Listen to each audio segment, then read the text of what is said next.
Estamos no ar com o AprovaCast, o programa que tem o objetivo de te auxiliar na caminhada rumo à aprovação em concursos públicos. Eu sou o Lucas Mazo, defensor público no estado do Rio Grande do Sul, e comigo estão Maurício Rossato, juiz de direito em Minas Gerais. E aí, Maurício, tudo bem? E aí, Lucas, tudo certo? E também Adriel Fernandes, advogado e estudante para concursos públicos. Tudo certo, Adriel? E aí, pessoal, tudo certo? Tudo certo. O tema de hoje, o nosso programa, vai falar sobre ansiedade. E Maurício, eu quero começar direto contigo, falando sobre esse assunto, porque tu é o nosso expert em ansiedade e pode contar a tua experiência, que tu teve um certo momento na tua caminhada de estudos para concurso em que essa ansiedade foi um divisor de águas, né? Eu estava ansioso para falar. Estava ansioso para falar. Estava ansioso por esse episódio aí, porque eu acho que vai ajudar muito os nossos ouvintes. Bom, Maurício, tu tem 10 minutos a partir de agora para falar tudo que tu sabe sobre ansiedade. Valendo! Vamos lá. A ansiedade é causada pelo nosso querido cortisol, né? Que é um hormônio que, na verdade, ele tenta nos proteger. Ele nos deixa numa situação de alerta e quando nós estamos ansiosos, ele entende que o nosso corpo está sob ameaça. E o que isso acontece? Todo mundo já sentiu uma certa ansiedade, seja antes de conhecer uma pessoa, antes de apresentar um trabalho no colégio, antes de fazer alguma prova importante, como foi o meu caso. E ele acaba prejudicando porque quando é liberada uma quantidade muito grande de cortisol, ele nos deixa num estado de alerta tão grande que a gente não consegue se concentrar naquilo que a gente devia estar fazendo. Nós começamos a ficar alertas a outras situações, achando que nós estamos em risco. E essa situação aconteceu comigo justamente na prova do Tribunal de Justiça do Rio Grande do Sul, que é o meu estado, né? E era a prova que eu estava mais preparado para passar. O edital abriu com um certo tempo, eu pude fazer toda a leitura do edital bem detalhada, fiz toda a leitura do meu material, revisei muito bem, só que chegou na véspera da prova, comecei a ficar ansioso, achando que tinha que revisar tudo, que ia esquecer prazos, detalhes de leis que eu nunca tinha me preocupado antes, e acabou acontecendo uma tragédia, que eu posso dizer, que eu não dormi à noite. Eu passei a noite em claro. Antes da prova, o que eu pude fazer foi tomar um café, tomar um café preto, tomei um banho gelado e fui para a prova. Chegando na prova, eu tremia, a minha mão tremia pela abstinência de sono. Não era por medo nem nada. E aí nesse momento é ladeira abaixo, né? Quando vê que a situação está complicada, olhando para o lado, vê que está num outro patamar em relação aos outros candidatos que estão concentrados, a tendência é o nível de erro aumentar muito. E foi o que aconteceu comigo. Eu fiquei por 6 questões para passar para a segunda fase, e depois, fazendo a correção da prova, eu observei que eram questões assim corriqueiras, que eu sabia, já tinha respondido, não tinha nenhuma pegadinha assim que fosse algo inusitado. Então, assim, eu posso dizer que a ansiedade me derrubou, literalmente, nessa prova, com todas as forças. E depois dessa prova, e a gente tem que entender que os males às vezes vêm para o bem e que tudo que acontece de ruim tem que ser tirado uma lição positiva, eu fui buscar auxílio profissional. Eu entendi que a minha ansiedade não era normal, eu sempre senti essa questão da ansiedade antes de momentos assim, digamos, cruciais, ou momentos de ficar em público, ou momentos que definissem alguma situação. Mas eu não sabia que isso não era normal. Eu nunca conversei com alguém sobre isso, perguntando, quando apresenta algum trabalho, sente isso aqui, sente essa dor de barriga, sente alguma coisa desse tipo. E eu acabei nunca indo atrás disso. E aí nessa prova, como eu vi que era um sintoma muito grande, assim, foi uma crise, literalmente, eu fui buscar ajuda. E conhecendo essa ansiedade, eu consegui superar ela, e tanto que poucos meses depois eu fui aprovado no TJMG, que é onde eu estou hoje. Sim, perfeito. Maurício, eu acho que esse teu depoimento, ele tem um ponto principal, assim. Me parece que tu atingiu o limite, o ápice de um quadro de ansiedade que afeta todos aqueles que dão um grau de importância para concursos, para provas, para desafios, mas que apresentam determinados limiares desse sentimento de ansiedade. Tu parece ter atingido um ápice, né? Um extremo em que isso te comprometeu no resultado final de forma bem impactante, né? Uhum. Eu nunca tinha sentido isso. Sim. Adriel, eu quero te ouvir, porque nas nossas conversas prévias tu mencionou que, em razão até mesmo da tua experiência como músico, tu tem um certo controle sobre nervosismo e ansiedade. Como que tu faz, como que tu te sente antes das provas? Eu tenho nervosismo, né, que eu acho que, como tu falou, é normal quando a gente dá um certo nível de importância para algo, mas não chega a ser patológico, né? Eu consigo, aquele frio na barriga, suor de mão, dá vontade no banheiro e tal, mas a vontade que eu tenho é ir uma vez, terminar e fazer o que vim para fazer, né? Mas não chega a ser nesse nível. Eu realmente... Nunca travou? Nunca passei por um momento de ter travado, assim. Embora já tenha ouvido muitas pessoas falar, inclusive a minha esposa também já passou por situações do tipo, né? Uhum. É uma situação assim que pelo menos eu tô vendo que eu acho que hoje a gente vai conseguir contemplar todos os ouvintes, né? Todos os tipos de ouvintes, porque enquanto o Maurício esteve lá num extremo máximo de ansiedade e que isso teve consequências práticas, o Adriel parece ter um controle sobre essa situação. Eu me vejo como alguém que oscilou entre esses estados nos mais diferentes momentos, tanto de estudo como também de aplicação de prova. Eu lembro que enquanto eu estudava para os concursos, eu tinha comigo um sentimento parecido com angústia, mas eu acredito que mais de ansiedade, em razão do fato de sempre existir aquela dúvida sobre a aprovação. Uhum. É como se eu não tivesse uma certeza de que eu estava fazendo o suficiente para conseguir. E isso me causava uma insegurança que se transformava em ansiedade e que depois me deixava, muitas vezes, com dificuldade para dormir, etc. Uhum. Mas tudo isso eu via que era mais por uma situação de impossibilidade de verificação concreta de que estava fazendo do jeito certo. Eu até já comentei isso com vocês. É como se... Bom seria se existisse ali como um videogame, né? Uma barra de porcentagem em que tu vai, estudei aqui, aumentou 1%. Uhum. Quando chegar em 100% eu vou atingir a aprovação. Uhum. Isso não existe.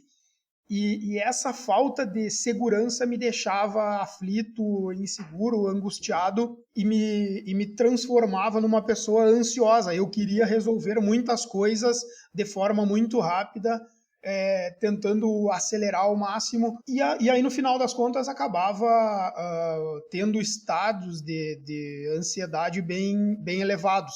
Eu acho que a ansiedade ela também se divide em durante os estudos e durante a realização da prova, né? São dois momentos que as pessoas devem saber e devem conhecer para conseguir dosar, né? Durante os estudos também eu senti essa questão da ansiedade, claro, numa situação, num grau bem diferente, mas ele era sentido. E eu vou dar um exemplo que de repente algumas pessoas vão se identificar. Eu sou muito metódico na questão da organização do meu dia. Se eu decidir que às 14 horas eu vou ir para a academia, eu preciso ir à academia às 14 horas. Por quê? Porque senão todo meu dia vai ser desorganizado e vai parecer todo o resto tá errado. Parece que estragou tudo. E o que acontecia comigo? Digamos, tinha um dia que chovia. Aí ficava difícil para minha noiva, a Gisele, encontrar um lugar para estacionar. Aí o que ela fazia? Ela pedia para eu levar ela e voltar com o carro. Aí no final do dia eu ia buscar ela e voltava trazendo ela de volta para o apartamento. Só que ela, às vezes, o que acontecia? Começava a chover de manhã. Aí ela falava, pode me levar. Isso aí já me gerava um gatilho de ansiedade. Que depois eu fui descobrindo Sim. os meus gatilhos, né? Eu acho que é importante. Começava a chover, já tinha certeza de que ia ter que dar carona eu e a acho programação do importante. dia virar do avesso. Exato. E vamos falar um pouquinho depois dos gatilhos, mas deixa eu só terminar esse exemplo. Aí o que acontecia? Esse pedido não significava só levar ela até lá e voltar. significava, bom, eu vou levar 20 minutos para ir e voltar e eu vou levar 20 minutos depois para ir e voltar. Isso se não tiver muito trânsito, senão vai dar meia hora. Então, eu vou ter que readequar meu horário da academia, eu vou ter que ir tal hora e eu vou ter que, de repente, eu não vou conseguir terminar esse ponto. Olha todo o raciocínio que eu fazia em razão só do fato de eu ter que levar ela. Então, o que Não tinha nem acontecia? ligado o carro e já estava desesperado. Eu perdia mais tempo pensando como readequar o meu dia do que levando ela e voltando. É isso que a ansiedade gera. Ela te gera a ideia de um risco inexistente. Porque, assim, na minha cabeça, eu devia estar estudando 24 horas por dia. Eu só precisaria estar dormindo. E isso acontecia muito. E por que eu fui buscar, como eu falei, eu fui buscar ajuda profissional. E na terapia, o que nós começamos a descobrir? Começamos a descobrir os gatilhos. Aí, toda vez que eu sentia... Os gatilhos são aquilo que disparam a tua ansiedade. Aí, a minha psicóloga pediu para cada vez que eu sentisse ansiedade, anotar o que me gerava ansiedade. E aí eu fui anotando. E quando a gente chegou num número mais ou menos razoável de gatilhos, ela falou, conversa com as pessoas que podem te ajudar a evitar esses gatilhos. Explica que essas situações geram ansiedade em ti e conversa sobre isso para começar a racionalizar essa tua ansiedade e para elas tentarem evitar que isso gere a ansiedade e para elas entenderem que para elas é uma situação que parece tão pequena, para ti não é. E isso ajudou muito. Ela materializou os gatilhos e depois ela combateu. Exato. Por quê? Porque antes eu sentia ansiedade e eu não parava para racionalizar ela, para organizar essa minha ansiedade. E nem identificava o gatilho, né? Exato. Ele simplesmente acontecia e eu passava o dia por cima dele. E com isso ajudou muito, assim, inclusive melhorou o relacionamento com a Gisele, por quê? Porque a gente convivia diariamente e consequentemente, alguns gatilhos eram gerados por coisas que ela fazia e que ela nem sabia que me gerava ansiedade. Por quê? Porque eu não falava para ela. Então, isso é muito importante, sabe? Se as pessoas observarem, se identificarem com algum desses meus relatos e acharem que tem uma questão da ansiedade, eu não sou profissional da psicologia, por isso que a gente sempre diz, né? Vão atrás de uma ajuda especializada. Sim, procure ajuda. Porque é muito importante, é um obstáculo que se supera. É um alívio, assim, ó, no momento que começa a se entender a ansiedade, é um alívio, tira um peso das costas e assim, é um divisor de águas. Eu acredito que hoje eu somente passei no concurso que eu estou hoje em razão de eu ter ido buscar essa ajuda. Caso contrário, de repente eu estaria marchando até hoje. Pô, a psicóloga deve ficar orgulhosa quando ouve isso aí, cara. Não, inclusive a Gi me pediu o endereço dela para ela mandar um presente para ela, uma flor, porque ela também viu, sabe? Que eu mudei, assim, ó. Tanto que quando... Vamos mandar pro professor? Não, pra que mandar pro professor de Direito Civil? Nada, vamos mandar pro psicólogo. Claro, não, tá, foi diferencial. E aí a gente vê uma questão. Tem gente que acha que passar em concurso público é só estudar, e é ser inteligente. E essa inteligência, de repente, seja ser inteligente, mas não ser inteligente na questão formal, mas também ser inteligente na questão emocional. Existem diversas inteligências, né? Essa inteligência emocional é fundamental. Exato. E por que eu imagino que, para mim, essa questão da ansiedade bateu tão forte? Se eu explicar um pouquinho da minha história profissional, acho que fica um pouco mais fácil. Eu era assessor de juiz, eu me formei... teve a minha formatura, o baile de formatura no sábado, na quarta-feira eu já era assessor voluntário no interior do Rio Grande do Sul. Pouco tempo depois eu comecei a ser assessor. Então, o que aconteceu? Eu fui juntando dinheiro porque eu sabia que no momento eu queria sair para trabalhar. E quando eu observei que esse momento chegou, o que eu fiz? Eu dei all-in. Eu larguei meu emprego que eu gostava, eu adorava ser assessor de juiz. Tu tinha ter programado em parar de trabalhar para começar a se dedicar exclusivamente ao estudo, então? Exclusivamente ao estudo. Eu já estudava um pouco, mas chegou o momento que eu queria só estudar. Aí eu peguei e falei, não, eu vou sair, avisei a juíza que eu trabalhava antes, dei um tempo para ela conseguir outro assessor e saí. E o que aconteceu? Eu já estava estudando há uns 2 anos e o dinheiro vai acabando. E eu sempre tive a vontade de apesar da ajuda dos meus pais, da minha noiva no final ali, que começou a faltar dinheiro, eu sempre tive a intenção de me sustentar pelas próprias pernas, né? Com o dinheiro que eu Tá, tinha então juntado. assim, tu sai do trabalho da assessoria, estuda, passam 2 anos e aí tu começou a sentir essa dificuldade também financeira, o que aumentou a tua ansiedade. Ah, com certeza, né? Porque a gente sabe que Sim. fazer concurso é caro, infelizmente. Aham. E É. como eu optei por fazer concurso em outros estados, é mais caro ainda. Tem hotel, Nossa, tem passagens, e quando passa para a segunda fase, tem que ir de novo, tem que pagar o cursinho de segunda fase, ir de prova oral é caro. Então, Uhum. tudo isso soma, né?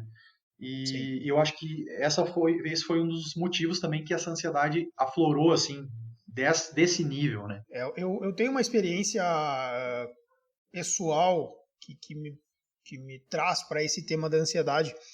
Quando eu estava amadurecendo nos estudos, eu fazia concursos jurídicos e eu fiz uma prova para promotor de justiça em Santa Catarina e eu tive um desempenho espetacular na primeira fase. Eu Uhum. lembro que eram 200 questões de manhã e 200 questões de tarde sobre verdadeiro e falso, né? Assim, aquele Uhum. sistema estilo CESP, né? Sim, eu já fiz essa prova.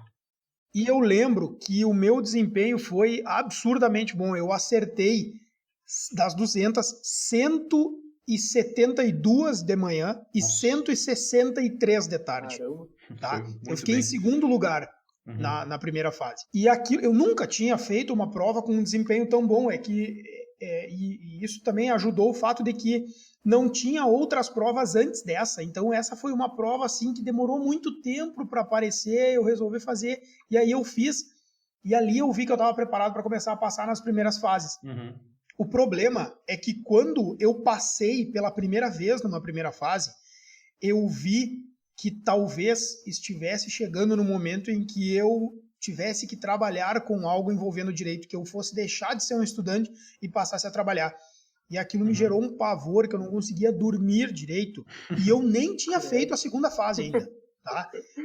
A minha ansiedade ela estava muito mais voltada assim, mas imagina se eu passo, como é que eu vou fazer para desempenhar essa função, tá? Já estava preocupado com uma coisa que nem tinha acontecido ainda. E aí acontece uma consequência que é muito comum para o ansioso, que é uma consequência chamada catastrofização. Não sei se vocês já ouviram falar disso. A catastrofização é assim: a pessoa pensa que algo pode dar errado e ela projeta todas as outras consequências catastróficas que isso pode gerar, Uhum. até ela chegar num extremo de dano completo causado. Então, Uhum. assim, meu Deus, se eu assumir algo muito importante vai chegar na minha mesa, eu não vou saber resolver, e aí alguma coisa vai dar errado, e aí eu vou responder um processo administrativo, provavelmente eu vou responder um processo judicial, e depois eu vou ser condenado nisso porque eu estava errado. Vocês percebem quantas consequências para um cara que passou na primeira fase do concurso? E é Eu cheguei nesse engraçado, nível. É inacreditável, mas é é, verdade. é engraçado que é o medo do sucesso, né? Também? E isso existe. Muitas Uhum. pessoas travam com medo do sucesso. É normal. A Uhum. regra é que o fracasso seja o maior medo, né? Mas tem muita gente que também trava com medo do sucesso. E se eu passar? Sim. E se eu tiver que assumir Uhum. essa responsabilidade aí? Como é que eu vou agir? Adriel, quando tu fez a prova da segunda fase da OAB, que foi a prova até agora mais decisiva e com uma maior carga de estresse e nervosismo, Hum. como que foi o teu comportamento nos dias que antecederam a essa prova? Cara, assim, ó, como eu disse, eu não chego a ser patológico, mas eu fico num nervosismo grande, a ponto de que eu estudo até o último momento da prova. Eu lembro que eu tava lá na frente do lugar lá pra fazer a prova e eu tava lendo o Vadimeco. Sabe? Uhum. Porque. Como que se. Mas de certa forma Não, é um reforço que tu traz até para te ficar um pouco mais isso, tranquilo, né? tipo, não é nada que me gerasse sofrimento, sabe? Eu não tava, meu Deus, eu não sei isso aqui. Aham. Não, tava com o pé no chão, eu sabia o que eu tinha estudado, eu sabia que tinha determinadas coisas que se caíssem eu não tinha muita segurança, mas eu conseguiria resolver e Uhum. tal. Mas eu ficava aquele nervosismo, né? De, tipo assim, não dá pra ficar parado, né? Eu não lembro, acho que eu não dormi bem também de um dia pro outro, assim, mas nada fora, nada muito fora disso, né? Não aconteceu o que aconteceu com uma colega minha que chegou na sala de aula, naquele preparatório para a OAB e disse: professor, eu não aguento mais, eu acordo de manhã, olho para a pasta de dente escrito oral B e leio OAB. Teve noite. Aí os caras, porra, tem alguém pior que eu digo, né? Mas o Adriel me lembrou de uma situação que depois que eu descobri essa questão da ansiedade, eu comecei a mudar algumas práticas minhas e pode ser que ajude alguém que esteja passando pela mesma situação. É isso que eu quero ouvir, Maurício. Assim, os instrumentos utilizados para baixar os níveis de ansiedade. A primeira coisa que eu fiz, eu fazia a mesma coisa que o Adriel fez. Eu estudava até o último minuto da prova. Para mim, isso aí não estava funcionando. Por quê? Porque eu ia lendo e eu achava que tinha que revisar tudo. Eu tenho essa mania de que se eu começo a revisar alguma coisa, eu tenho que ir até o final. Então, isso ocasionava um cansaço muito grande no dia anterior. E para mim, isso não é bom. Como a gente sempre diz aqui, cada concurseiro tem o seu estilo. A gente pode ver agora. O Adriel gosta de estudar até minutos antes da prova. Para mim, eu achei que isso era bom para mim, mas eu observei que não estava dando certo. Então, o que eu fiz? No dia anterior à prova, eu larguei completamente os livros. Eu não fazia nada. De repente, assim, passava o olho em alguma coisa, mas muito brevemente mesmo.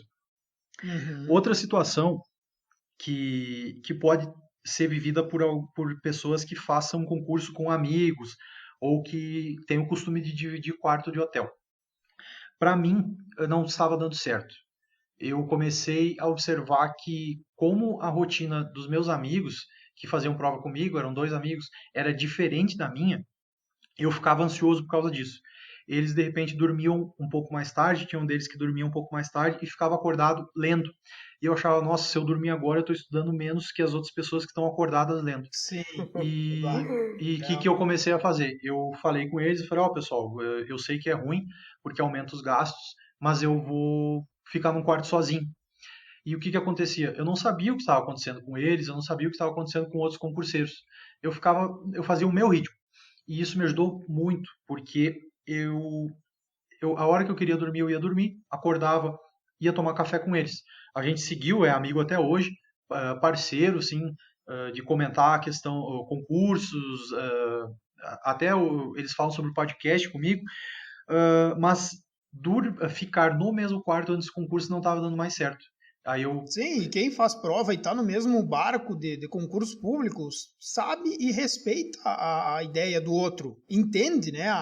Não, olha só, o meu perfil eu vou preferir ficar sozinho, eu vou dormir mais cedo, o outro vai dormir mais tarde.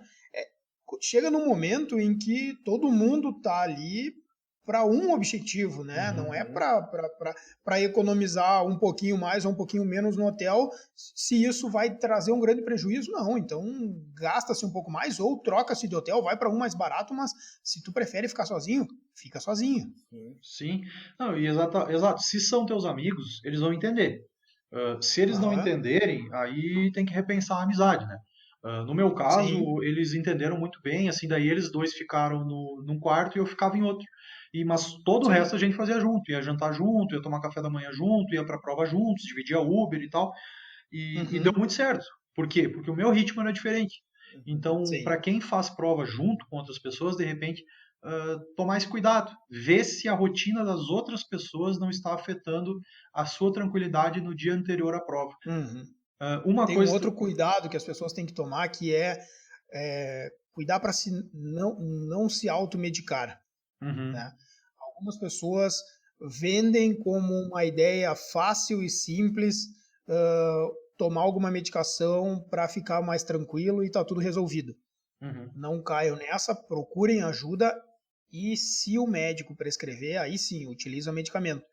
Mas não cai na bobagem de usar o medicamento pela primeira vez justamente no dia da prova. Só vai dar problema. Com certeza. Eu já vi muito cara babando em sala de aula e aí tu olhava pro lado e dizia, cara, tomando 3 litros de água, né? Tá ali com a boca seca porque se encheu de boleta antes da prova para ficar mais tranquilo e não tá conseguindo nem escrever o nome no caderno de respostas. Sim. Né? E aí perde a oportunidade, né? Perde a oportunidade por uma decisão tomada, muitas vezes, por influência de outras pessoas que venderam uma solução mágica que não dá, né? Por favor, isso aí tá descartado, assim, ó. É engraçado que no concurso público tem muito disso. A pessoa fala, ó, fulano de tal tomou tal remédio e passou. Exato. Só que, Eu tô de comentando repente, aqui porque, a gente já teve nesse meio, a gente sabe como é que é. O negócio é o tráfico do calmante. É Impressionante. Não do dá. calmante ou do remédio para se concentrar, né? Que é outra situação. Também. Tudo vendido como fórmula mágica, né? Sim. Que, na Ou pra verdade... ficar acordado, ou pra dormir, aí o cara começa, né? Toma um pra ficar tranquilo pra dormir, toma um pra acordar, toma um pra ficar concentrado, toma outro pra não ficar nervoso. Só um pouquinho, né? Tem que tomar todo esse cuidado, né? Remédio é por indicação médica. Isso aí... de repente falaram, fulano tomou remédio. Sabe se ele consultou, sabe se ele precisava tomar... sabe quais foram os efeitos para ele. Isso aí, cada pessoa é de um jeito e não tem. E vou dizer uma coisa: de repente o remédio até auxilia, mas ele não vai fazer passar na prova. Esqueçam isso, que é o remédio que está me faltando, só que eu não tenho coragem de tomar. Não é isso. É bem importante que as pessoas não vão atrás de grupos, de Facebook, de WhatsApp, que vendem assim como dado a aprovação no concurso se tomar tal medicamento. Que me ajudou muito na concentração. Fiquei sentado 10 horas e não tirei os olhos do livro. Mentira. É impossível.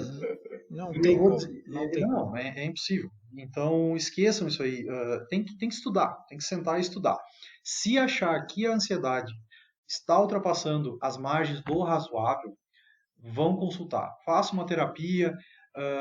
Aí uma coisa que é importante dizer aqui também, eu acho que é principalmente para os homens, que a gente sabe que as mulheres têm uma tendência de irem ao médico muito, muito mais que nós, né? Desde muito mais cedo. Eu tinha muito preconceito com terapia, porque eu achava, eu sou muito racional, e eu achava que todas as questões que eu sabia que eu sentia, eu conseguiria resolver por conta própria. E eu vi que com essa questão da ansiedade isso é muito mentira. Porque primeiro porque eu não sabia que eu tinha uma síndrome envolvendo ansiedade, e segundo que eu não sabia como resolver. Essa questão dos gatilhos aí, para mim, foi crucial para eu identificar os meus problemas e resolver. Por quê? Porque eu fui no profissional. Então, assim, minha dica. Eu esperei 3 meses, eu fiquei pensando em fazer terapia antes de efetivamente ir. Se acharem que vai ser bom, vão, marquem e vão. Se não gostarem, não vão mais. Ou testem outro profissional, mas vão. Na primeira sessão eu já vi que era aquilo ali que eu precisava. E continuei indo, inicialmente de semana em semana, uma vez por semana, e depois fui a cada 15 dias. E depois diminui para um mês e hoje eu não vou mais. Porque me ajudou muito, assim. A terapia foi um remédio e foi a solução para eu passar no concurso. Obviamente, depois de 2 anos e poucos de estudo, né? Muito estudo. Não adianta nada só fazer terapia, né? Não. Não vai dar. Né? Vai chegar lá tranquilo, mas não vai saber nada. Vai lá com um caderninho. Eu tenho uma outra situação que eu gostaria de comentar com vocês. Essa ansiedade me parece um sentimento anterior àquele nervosismo pré-prova. O nervosismo é aquele sentimento ali do momento mesmo, sabe? Aquele sentimento antes de entrar no campo, antes de começar a prova, antes de abrir o caderno. Aquele sentimento que faz da fila no banheiro do local de prova. Esse que faz fila no banheiro do local de prova. Banheiro de local de prova é uma coisa triste, né? Não dá para aguentar. Mas bem, esse é tema para outro episódio. Eu tenho uma sugestão para dar, que é com relação a essa questão do nervosismo. Uma vez eu li um estudo que diz que o nervosismo é um estado que só se prolonga por no máximo 20 minutos. O teu cérebro ele recebe aquela descarga hormonal e de sinapses que só vão durar por, no máximo, 20 minutos, salvo se você renovar o evento, tá? E para concurso público, esse renovar o evento é muito importante. Eu vou dar um exemplo. O sujeito recebe a prova, ele está nervoso, e ali, quando ele é autorizado a abrir o caderno de provas, ele abre e ele sai lendo aquele mega texto da primeira folha. Ele lê o texto uma vez, não entende nada porque ele está nervoso, a memória está fragmentada, ele está respirando freneticamente e ele decide ler o texto pela segunda vez. Ele lê o texto pela segunda vez e depois, quando ele termina, ele vê que já passou um bom tempo e que agora ele precisa ir para as questões. Ele vai para a primeira, fica na dúvida. Vai para a segunda, fica na dúvida entre 2 ou 3 alternativas. Vai para a terceira, nunca viu na vida. E então, quando ele chega na quarta questão, ele olha para cima, já não lembra nada do texto, e então ele diz que não sabe resolver a prova. Ele acabou de renovar o evento. Tá? Acontece muito. Quando ele renova o evento, o nervosismo se prolonga por mais 20 minutos a partir dali.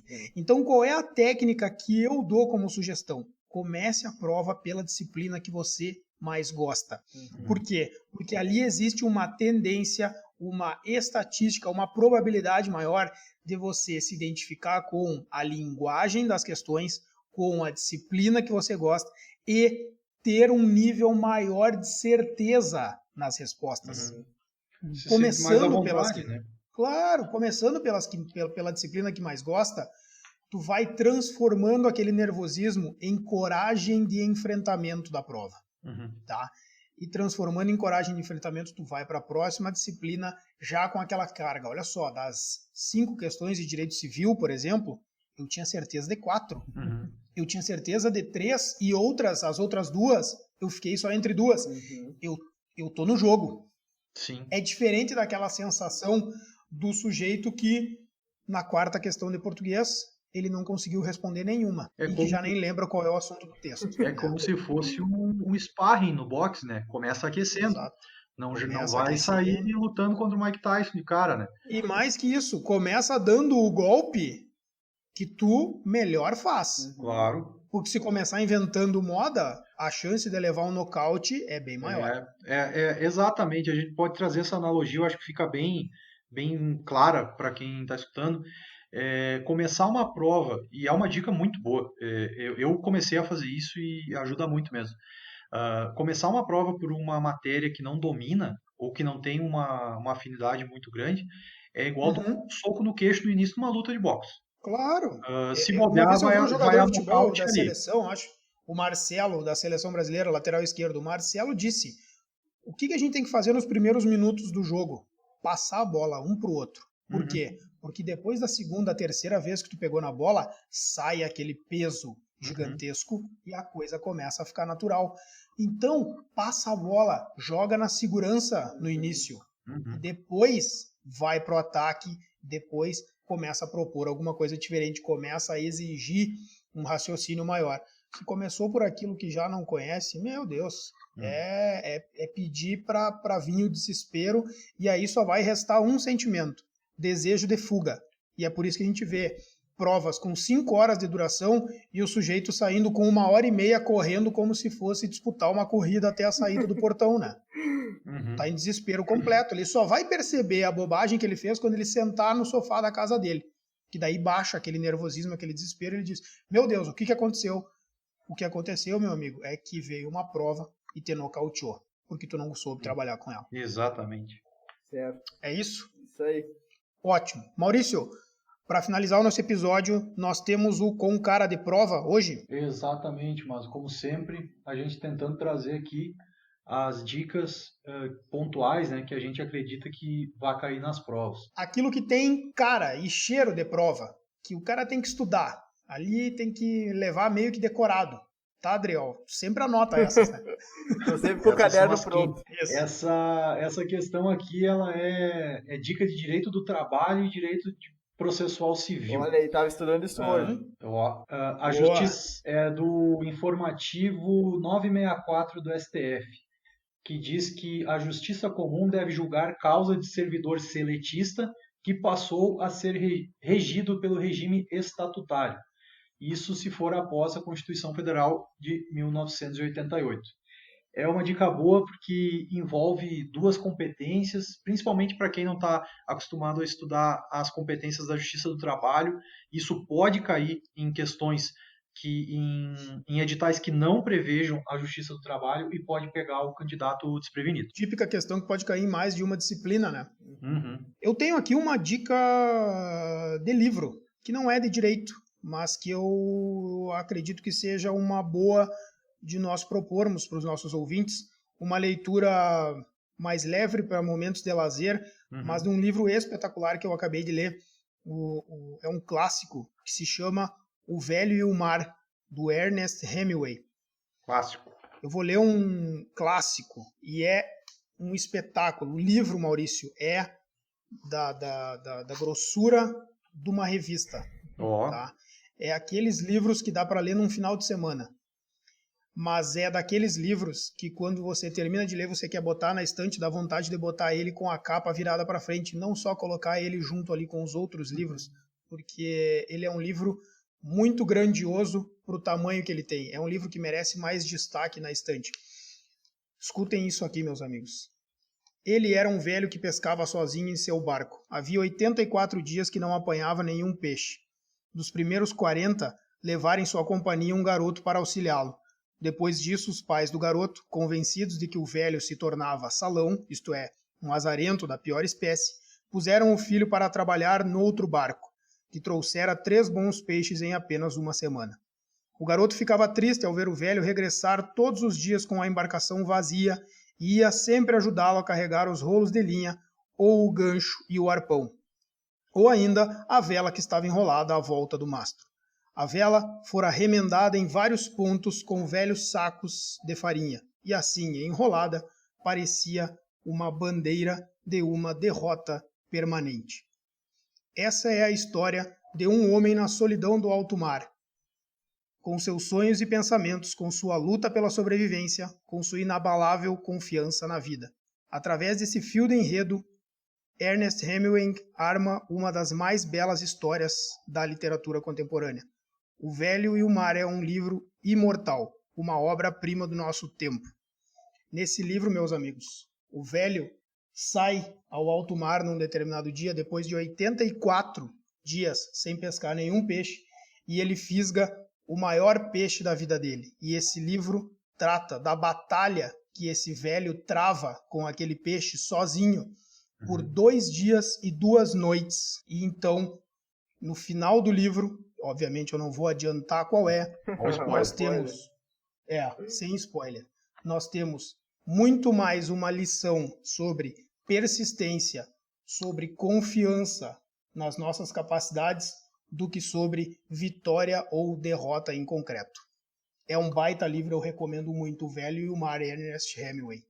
Tá bem? Pode servir até para inspirar os nossos concurseiros aí. Com certeza, com certeza. Certo, pessoal? Muito bem, então tá. Nós terminamos o episódio do AprovaCast sobre ansiedade. E esse é um assunto que nós podemos retomar em outro momento, porque ele é um assunto riquíssimo.